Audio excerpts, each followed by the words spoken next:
Assalamualaikum warahmatullahi wabarakatuh. Apa kabar pemirsa?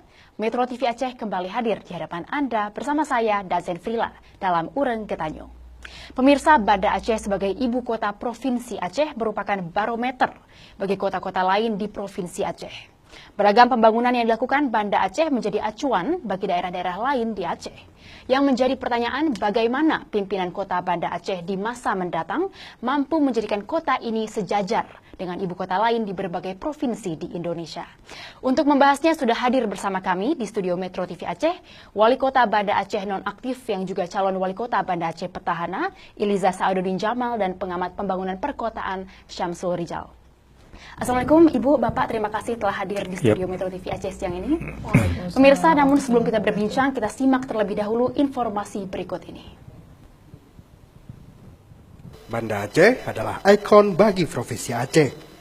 Banda Aceh juga cerminan bagi kota-kota lain di Provinsi Aceh. Sebagai barometer pembangunan, kota Banda Aceh dituntut dirinya untuk membenah dengan melengkapi segala fasilitas yang memadai agar mudah dilirik investor. Banda Aceh juga menjadi gerbang wisata dan promosi kota modern dengan fasilitas pendukung jangkauan cyber city, menuntut ia menjadi kota yang ramah bagi semua. Di samping itu, masyarakatnya ikut berpartisipasi dalam penyelenggaraan pembangunan inklusif maupun bekerja sama untuk menggapai tujuan bersama yang dicita-citakan.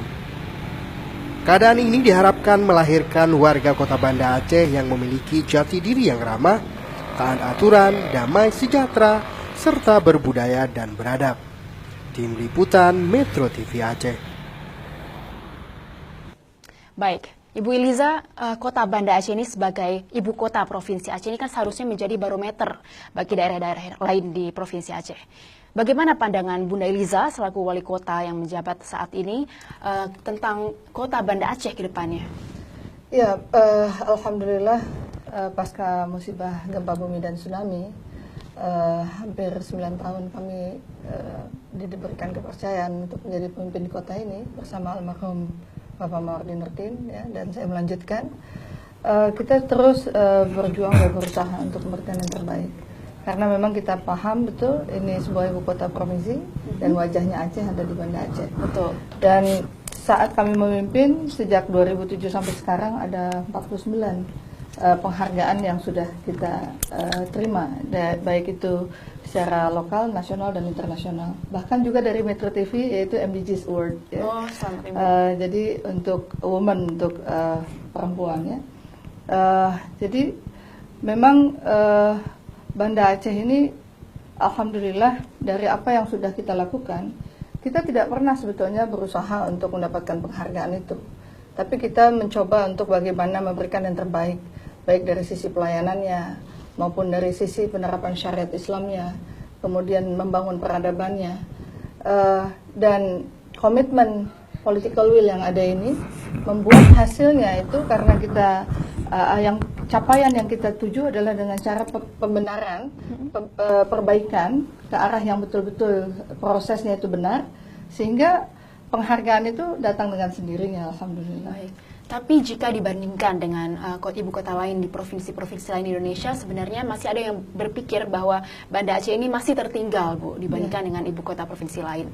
Nah, untuk kedepannya konsep seperti apa yang Ibu akan terapkan pada Banda Aceh? Kalau tertinggal tidak, ya. Kita setiap tahun itu menerima pembelajaran. Orang belajar Banda Aceh, baik tentang bagaimana government-nya, kinerja kita, itu diakui bukan hanya tingkat nasional, tapi menjadi referensi bagi Lee Kuan Yew, yaitu Universitas di Singapura. Baik. Dan kemudian Banda Aceh hari ini sudah disejajarkan bukan hanya dengan kota yang sedang ya di Indonesia, tapi bahkan kota-kota besar, sebagaimana Surabaya, Bandung, dan daerah-daerah lain, kabupaten lain di Indonesia.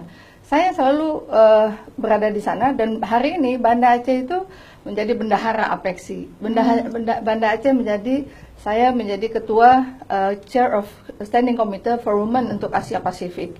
Dan kemudian juga kita menjadi anggota UCLG, bukan hanya Asia Pasifik tapi juga global. Kemudian juga kita juga menjadi ketua seperti jaringan kota pusaka. Saya jadi ketua nasional. Kalau Banda Aceh tidak mampu membenahi diri, tidak eksis dan sebagainya, tentu tidak akan mendapatkan pengakuan itu. Dan tetapi dari MDGs kepada sustainabilitas dari pembangunan SDGs ya, Banda Aceh juga termasuk yang menjadi kota perwakilan yang juga menjadi narasumber di PBB. 5 kali saya berbicara di forum PBB, juga bersama Bu Risma, dan terakhir kegiatan itu juga dilaksanakan di Surabaya. Jadi artinya yang perlu menjadi komitmen ke depan adalah menjaga dan melanjutkan apa yang sudah bagus selama ini yang sudah kita bangun. Tentu pembangunan ini belumlah cukup, masih banyak kekurangan, masih banyak hal yang belum sesuai dengan apa yang kita harapkan. Tapi dibanding dengan kota-kota lain yang mungkin tidak mengalami bencana, Banda Aceh berbenah dari sepertiga kota luluh lantak. Saat ini saya pikir ini sudah harus disyukuri oleh masyarakat Aceh. Dan yang penting komitmennya adalah Banda Aceh ini istimewa, diistimewakan oleh Allah, diistimewakan oleh manusia disebabkan karena kita menerapkan syariat Allah. Baik, baik. Kalau Pak Samsul, Pak, tanggapannya tentang kota Banda Aceh sendiri? Saya kira Banda Aceh hari ini jauh lebih baik dari sebelumnya. Tapi sebagai warga, ya saya berharap ke depan lebih baik lagi. Insya Allah. Ya, untuk lebih baik itu, menurut hemat saya ada beberapa konsep yang perlu diperhatikan. Yang pertama, seperti Dazen kemukakan tadi bahwa Banda Aceh adalah ibu kota provinsi. Betul. Bagaimana Banda Aceh itu sebagai ibu kota provinsi dia berkarakter. Betul. Jadi menurut hemat saya pembangunan itu tidak hanya building, tapi juga warga. Jadi Banda Aceh sebagai pusat pendidikan di Aceh juga iya, artinya berdatangan banyak orang gitu kan, juga bangunan-bangunannya, jadi harus punya karakter. Ini sebenarnya pasca tsunami itu peluang besar. Jadi kalau ada model ini, oh itu Banda Aceh itu. Ini saya kira wali kota yang merumuskan. Tapi kalau dari pandangan Bapak, apakah pembangunan dari sisi building dan juga warga itu telah dilakukan dengan baik di Banda Aceh? Jujur, sebagai warga kota, saya ingin ada karakter keacehan pada setiap pembangunan. Ini terserah. Contohnya seperti apa, Ya. Pak? Misalnya, Aceh itu punya ornamen, punya culture, punya budaya. Itu harus melekat pada pembangunan itu sendiri. Menginisiasinya tentu gedung-gedung pemerintah lah dulu. Sekarang pemerintah tinggal pilih mana yang mau berkarakter. Saya kira banyak. Kenapa nggak ditransformasikan misalnya ya, Aceh kan punya Romo Aceh. Bagian tertentu dari Romo Aceh itu ada menjadi karakter. Kenapa ya? Memang kalau untuk promosi Aceh harus seperti itu saya pikir. Yes. Demikian juga warga. Wali kota kan punya gagasan apa ya, kota Banda Aceh kota madani. Saya melihat banyak pekerjaan kita membangun partisipatori warga untuk menuju madani itu. Sebenarnya begini, madani itu kan bahasa Arab itu kan, diambil dari Madinah, yaitu kota, atau mudun itu artinya berperadaban. Artinya membangun peradaban itu lewat manusianya, lewat karya manusianya. Jadi harus ada instrumen. Saya melihat begini, ini maaf ya agak emosional sedikit ya. Misalnya gedung-gedung BUMD atau BUMN yang tampil bagus lah. Iya, betul. Jangan, harus berkarakter. Berkarakter gitu. Baik, kita akan terus berbincang mengenai karakter building dari kota Banda Aceh sendiri dan mengenai pembangunan di kota Banda Aceh. Tetaplah bersama kami di Urang Ketanyo.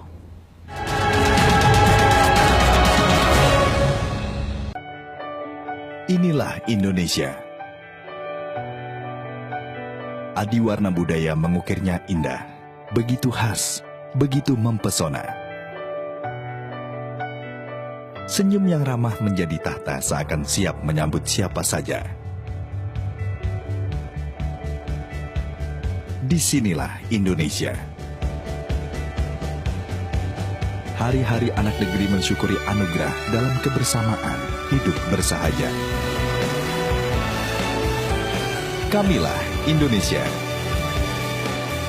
Kami memahami keragaman yang menjadikan negeri kita istimewa. Metro TV hadir dengan siaran lokal di 29 kota. Dari ujung barat hingga ujung timur negeri. Sampaikan peristiwa, suguhkan hasanah bangsa. Kami selalu bangga menjadi Indonesia.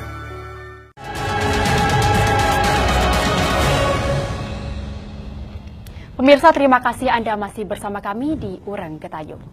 Tadi kita sudah berbincang mengenai membuat ornamen dan juga budaya masuk dalam pembangunan Kota Banda Aceh. Bagaimana Ibu Iliza menyelaraskan yang tadi disampaikan Pak Samsul dengan pembangunan dan program-program sendiri, Bu?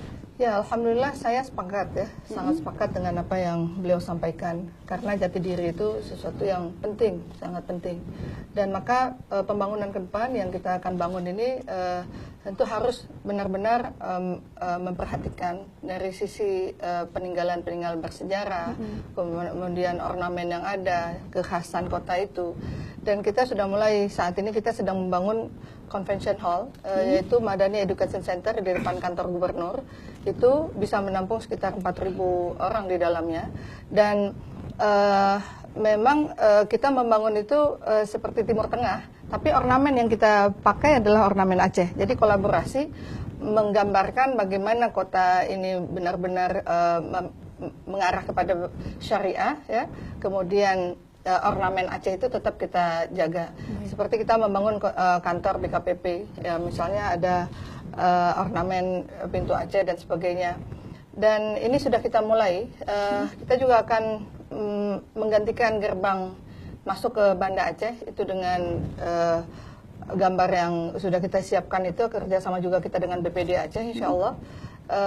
Itu juga dengan ornamen seperti masjid dan sebagainya. Karakter keislaman dan keacehan ini yang perlu kita tonjolkan ke depan.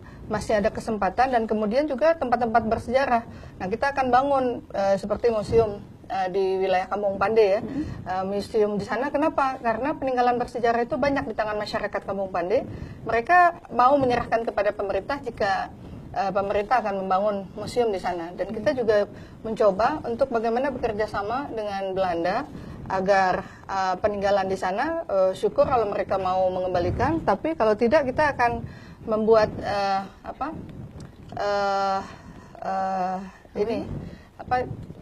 mencetak yang istilahnya, mengambil apa yang sudah ada di sana, dan kemudian kita juga sedang membangun museum digital untuk Banda Aceh. Jadi artinya pembangunan ke depan yang kita harapkan adalah bagaimana membangun peradaban akhlak dari manusia berakhlakul karimah, akhlak yang mulia, ya.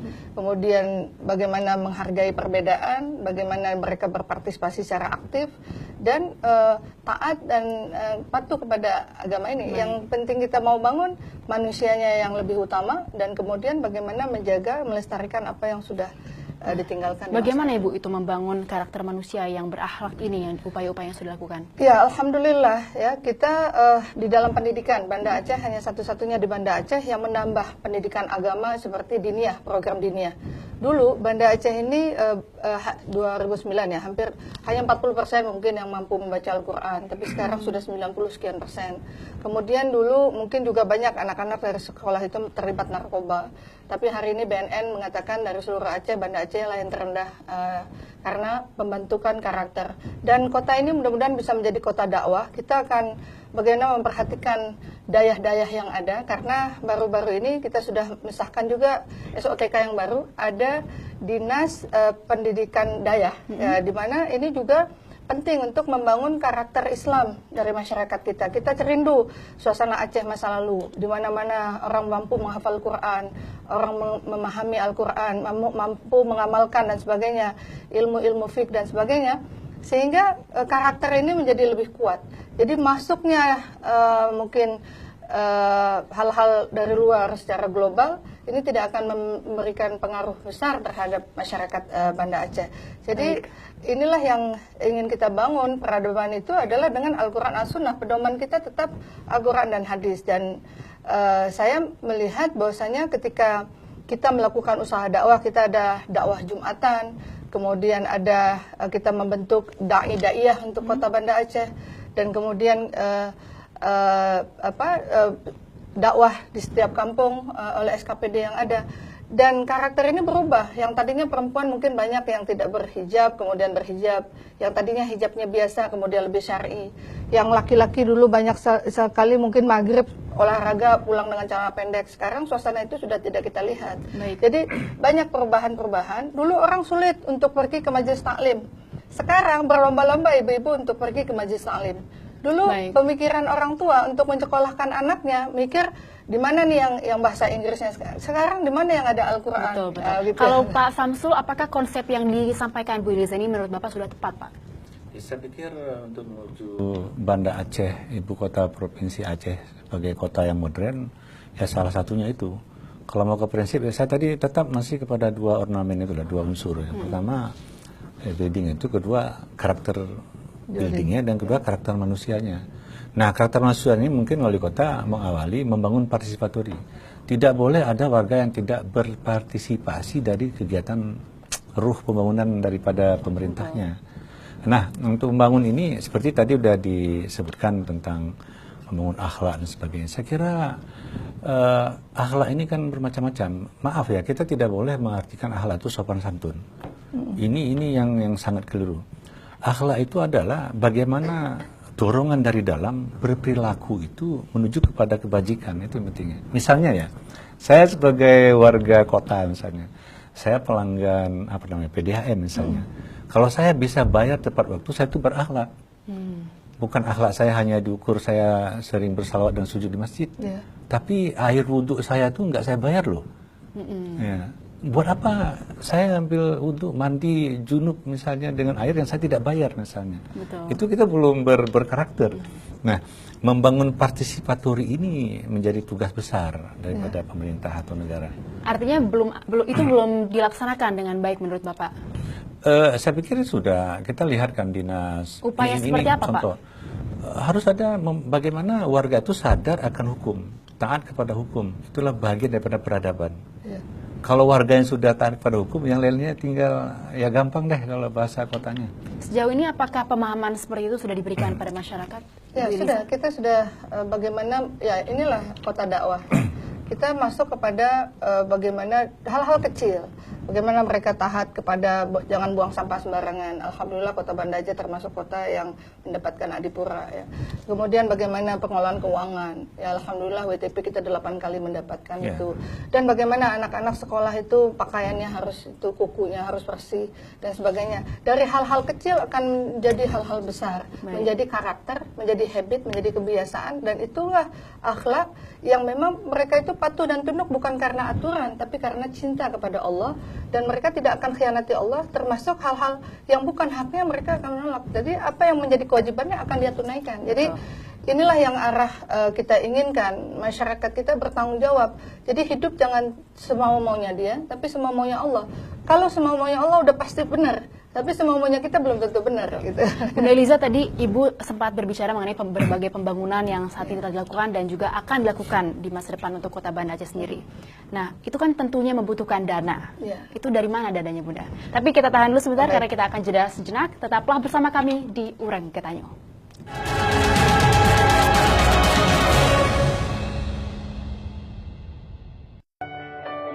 Inilah Indonesia. Adiwarna budaya mengukirnya indah, begitu khas, begitu mempesona. Senyum yang ramah menjadi tahta seakan siap menyambut siapa saja. Disinilah Indonesia. Hari-hari anak negeri mensyukuri anugerah dalam kebersamaan, hidup bersahaja. Kamilah Indonesia. Kami memahami keragaman yang menjadikan negeri kita istimewa. Metro TV hadir dengan siaran lokal di 29 kota. Dari ujung barat hingga ujung timur negeri. Sampaikan peristiwa, suguhkan hasanah bangsa. Kami selalu bangga menjadi Indonesia.